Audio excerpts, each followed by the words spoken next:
No place for losers. That's precisely what my brother Grant told me when he stood in the doorway this past Christmas Eve. The Christmas tree lights twinkled right behind him. Mom held her glass of wine tightly, and Dad avoided my gaze entirely. I was standing there, holding a huge bag of presents I'd spent weeks carefully choosing for his children. Grant just stood there, wearing a smirk like he had finally defeated me. I didn't scream or break down. All I did was look at him and say, "You know what? You're right."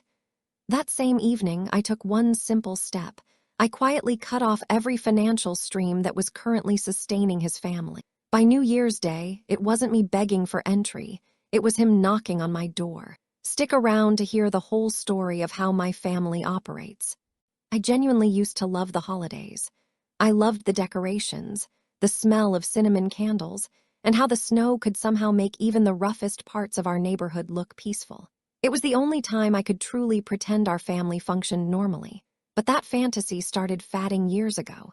It happened slowly, almost imperceptibly, like thin ice cracking beneath you before the sound reaches your ears. Throughout my life, I was always the one who fixed things. If a payment was overdue, I covered it. If anyone needed transportation, I'd stop whatever I was doing. When Grant and his wife Olivia started falling behind on their home payments, I transferred funds before they even requested help. At the time, I rationalized it as generosity. Perhaps it was guilt, though. Maybe I just wanted to be viewed as the child Avery, who kept everything stable. My parents certainly pushed me toward that role. Mom would frequently say, "You're always the level-headed one," with a smile that looked like genuine pride but felt exactly like relief to me. Dad rarely commented. Instead, he would simply offer Grant another meal, another special allowance, or another excuse for his behavior. After a while, I honestly lost track of how much money I was giving them. Kids' tuition, done. All the utility charges, covered. When Grant got fired from yet another job, I immediately sent money, acting purely on impulse. Frankly, paying up was always less complicated than getting into a confrontation. The bizarre thing is, they labeled my actions help, but it was a form of control over me, not by me. Every single time I rescued them financially, I locked myself more firmly into needing their acceptance. That dynamic defines my family. The gift of generosity is the chain, and love is the reward they hold just out of reach. This Christmas was supposed to be a fresh start. I had planned ahead for once. I found meaningful gifts, took vacation time from my job, and even made the specific sugar cookies my grandmother used to bake.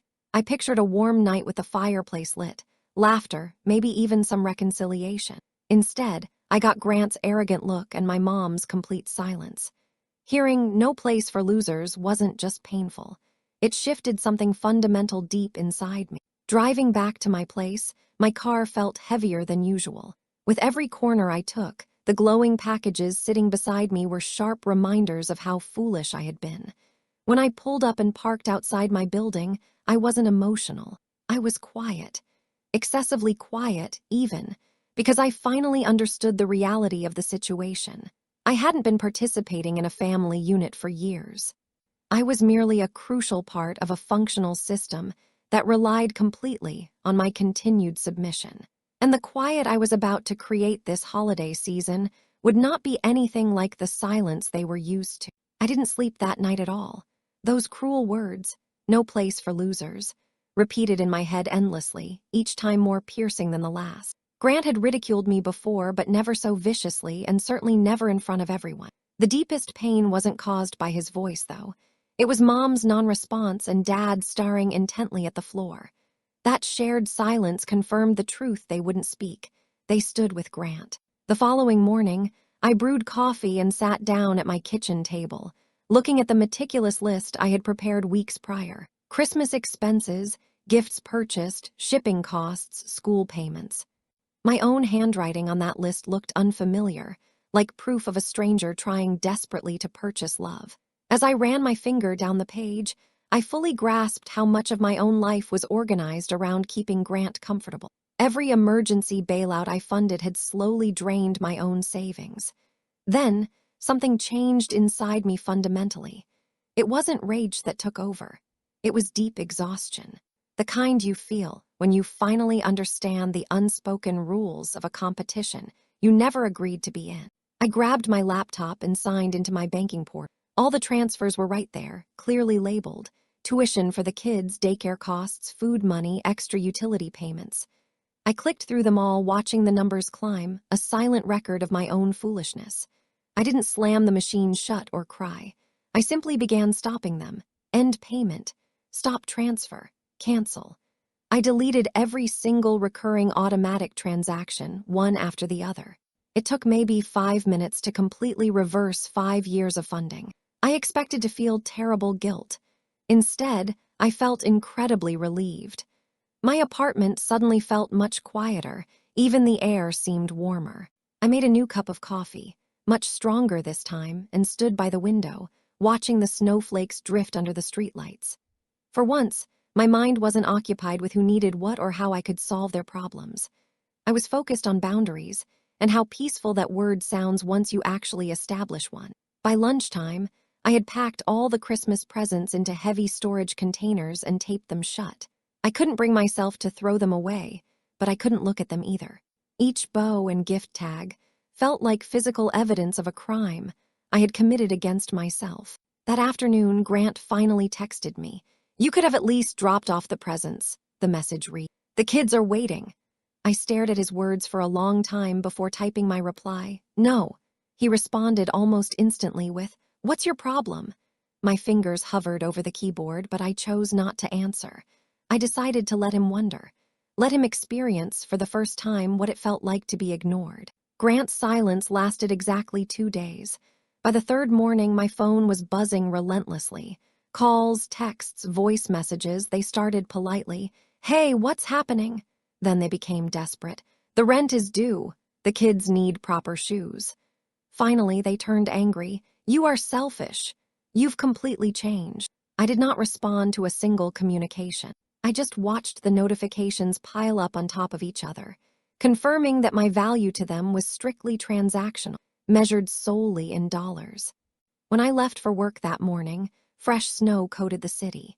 It was stunning in a way that made me feel a sudden pang, realizing that even the most frigid things can look pure when they remain undisturbed. That night, I poured myself a glass of wine and settled onto the couch with my laptop. The screen displayed years of history, every single payment I had ever processed for Grant and Olivia's family. I scrolled through page after page.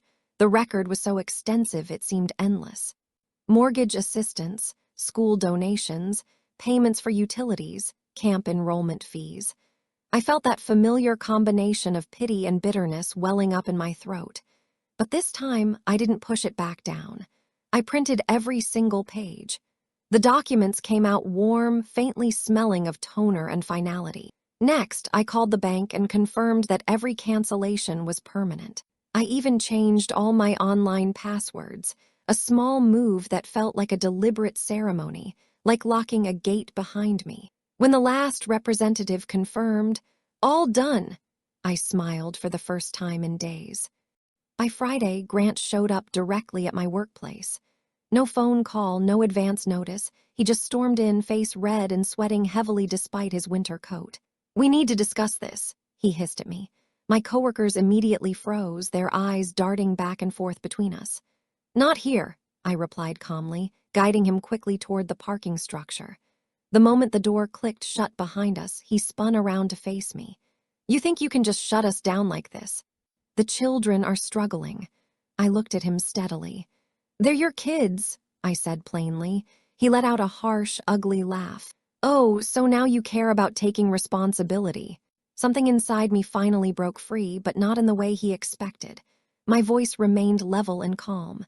"You're right, I do care about responsibility. That's precisely why I'm finally taking control of my own life." His face contorted, but I stood my ground. "You can't do this to us," he insisted, stepping closer. "I already did," I told him. I turned and walked away before he could formulate a response. The snow crunched loudly under my boots, each step sounding clearer and stronger than his fury fatting behind me. 3 days went by before I heard from him again. When my phone rang, I nearly ignored it, but a mix of curiosity and the desire for finality convinced me to answer. "Avery," his voice sounded strained. "We absolutely need to talk." "About what?" I asked flatly. You know what? You've made our lives completely impossible. The kids, right? I cut him off. Don't bring them into this. He sighed loudly and dramatically. Olivia is falling apart. The kids are confused. You used to care. I still care, I replied just as calmly as before.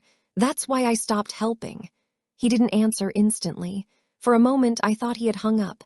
Then he said, "You're not the person I thought you were." I nearly laughed out loud. "No," I said simply. "I'm not your bank account anymore." He cursed quietly under his breath and ended the call. I assumed that would be the end of the conflict. I was mistaken. 2 nights later, there was aggressive pounding on my front door. It was hard, frantic, the kind of noise that vibrates in your chest before your mind processes it. I looked through the peephole, and Grant's wild, flushed face filled the view. I hesitated but opened the door just enough to block the entrance with my body. "What are you doing here?" I demanded. He slammed his hand against the door frame. "You have to stop this," he snapped. "You think cutting me off makes you some kind of hero? You're ruining my entire life." I crossed my arms. "You managed to ruin your life just fine all by yourself." He advanced on me. "You have zero idea what is happening. You cannot just abandon your family." Almost smiled. "Family? Is that what this is now? You label me a loser, then suddenly remember I'm family when the bills start showing up." His jaw tightened. Before he could speak, Olivia's voice cut through the cold air from the sidewalk. "Grant, stop!" He froze instantly. She was standing a short distance away, her coat half-fastened, her face pale. The car engine softly idled behind her. "Olivia, go home," he barked at her. She didn't move an inch. "No," she said softly. "We are finished." He turned, genuinely startled. "What in the hell are you talking about?" Her eyes quickly glanced at me, then back to him. "I met with someone today, a lawyer." Grant's face completely lost color. "You did what?" "I know what you've been doing," she continued. "The gambling, all the lies, the separate account you hid." For the first time, he had nothing to say. I stayed silent, simply watching the confrontation unfold. Olivia stepped forward, her voice shaking slightly but holding steady.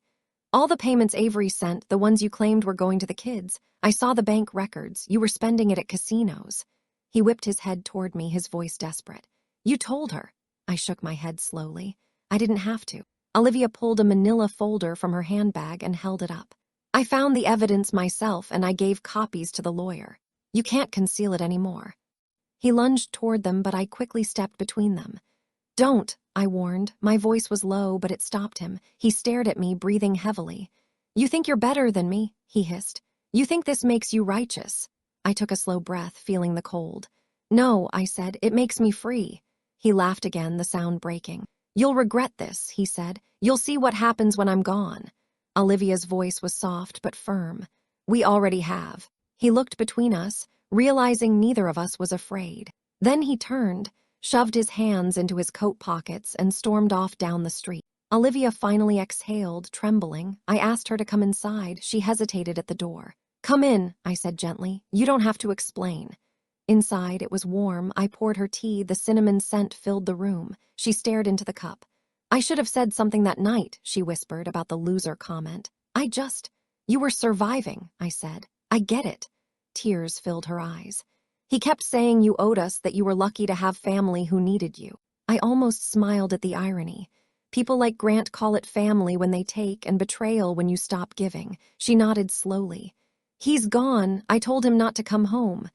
"Do you have somewhere to stay?" She paused. "I'll figure it out." "You can stay here for now," I said. She looked surprised. "I'm not helping him anymore," I said softly, "but I will help you."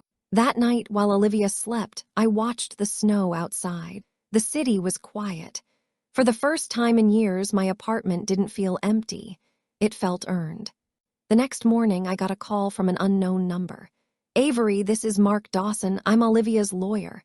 "Is she okay?" I asked. "She's fine," he said. "But you should see something. It's about your brother's use of funds. You'll want to be involved." When I met Mark later, he slid a folder across the desk. Inside were the printouts, transfers, casino receipts, hotel charges, my money paid for his double life. "Olivia is separating," Mark stated. "She wanted me to inform you if Grant tries to reach you." I closed the folder. "If he calls, I'll handle it." That evening, my phone lit up again. Grant. I silenced it, but the calls became constant buzzing. Finally, I answered. "You ruined my family," he shouted. She's leaving me because of you. No, I said quietly. She's leaving you because of you. He started to speak, but I interrupted. Listen, you used me, you lied and called me a loser. You've lost your wife, your kids, your home, and your free ride. You only have a choice left, stop or sink. There was a long, broken silence, then a click. I looked out the window. The snow had stopped. The world was still and clean again. By the end of the week, Olivia and the kids were gone.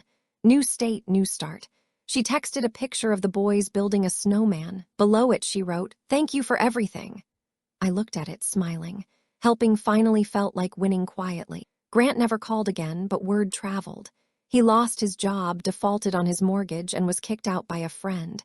He was still blaming everyone else. I didn't celebrate. I didn't gloat. I deleted the last shared account, folded the final statement, and whispered, maybe losers are just people who finally stopped paying for everyone else's mistakes. February came quietly, soft and gray. The lights were gone, leaving the streets honest. Olivia sent small updates, pancakes, snowmen, drawings on new walls. Each message proved she was breathing again. Grant vanished into silence. Mom called once, her tone defensive. "You've made things difficult for your brother," she said. "He's not himself." I almost laughed. Maybe now he finally is. She didn't reply, just sighed and hung up. For the first time, the guilt didn't stay. I had mistaken sacrifice for love. Love isn't money, and family isn't constant rescue. I slept better. My apartment felt lighter. The quiet felt peaceful. I walked past the bakery Mom used to take us to. The cinnamon smell reminded me that sweetness can exist without obligation. A week later, I got a letter from Mark. Inside was a note from Olivia. "We are safe now. You gave us that." I folded it and put it in my desk drawer next to the last family photo. I kept it as evidence of survival. One evening, watching the snow, I realized I wasn't waiting for an apology. I didn't need one. Some stories end quietly with peace. A car passed, headlights sweeping the glass. I saw my reflection, steady, calm, unrecognizable from the woman who once begged to belong. That was the night I understood the family I needed wasn't the one I lost. It was the one I finally built inside myself. A few weeks later, I dropped off the last box of Christmas decor at the donation center.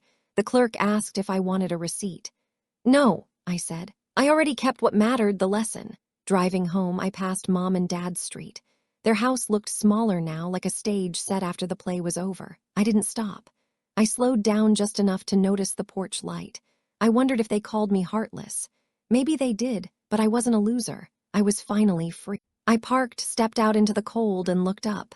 Snow was falling again. Soft, steady, clean. If you've had to walk away from people who mistook your kindness for weakness, you know this feeling. Share your story. Someone out there needs to hear it.